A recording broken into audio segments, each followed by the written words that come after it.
Every year, thousands of Asian and Pacific Islander patients could have their lives saved if they were able to find a bone marrow or blood cell donor.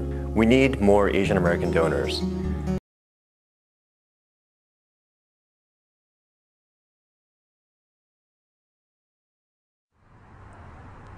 When I got diagnosed, I was devastated. I was just shocked. At 25, Michelle Macon became one of the more than 44,000 Americans diagnosed with leukemia each year. I've always been very, very healthy. For an active Berkeley grad, used to spending her weekends hiking, Thai dancing, and biking, it hit her suddenly. I was gonna pass out. I had to get off the bike and push it up the hill, and so I was like, this is really weird. I don't know why this is. After struggling during what should have been a routine jaunt across the Golden Gate Bridge, she decided to get a blood test. By 5 o'clock that night, her doctor called. It was February 27, 2007.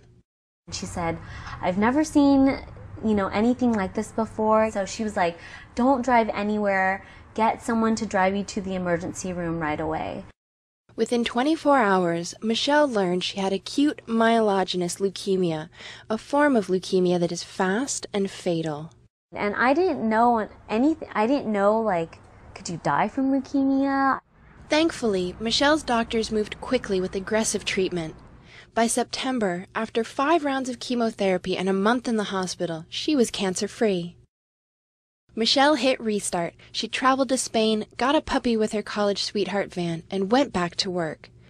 Everything seemed fine until one day this May while celebrating Van's acceptance to Stanford's prestigious MBA program.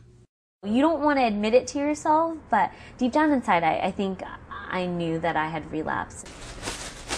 Michelle's doctors confirmed her fears. The cancer was back. Now, her only option for survival was a bone marrow transplant.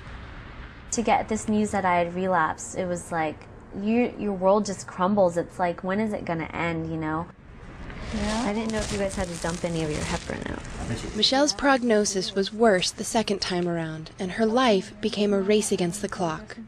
Getting the news that you relapse, and it was like, you have to get a transplant. There's no choice. There's no other option. It's really scary. You just start to think of your mortality. Volunteers across the country, they have organized an astounding 300 bone marrow donor drives nationally. Thank you so much, really appreciate it. It's hard being the significant other of a patient. I think it's a difficult position. I would trade positions with her any second, but I can't. And I wish I could take all the pain away, but I really can't. But what I can do, and with the need for a donor, what I can do is find a match. Registering bone marrow donors can be difficult. Finding Asian donors is particularly difficult because of deeply held cultural beliefs. Michelle's mother, too, has faced some of these beliefs head on. And try to explain to people that, break through the tradition and the Vietnamese way of thinking at my generation. And then you have to go ask everybody to help your daughter. Sit. Shake. Some days I'm like, yeah, really hopeful and optimistic. I'm like, it's gonna be fine. I'm just gonna do things a little differently, but I'm gonna get all of my dreams are gonna come true. And then other days I'm like, no, they're not. Why does it have to be this way?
Register today.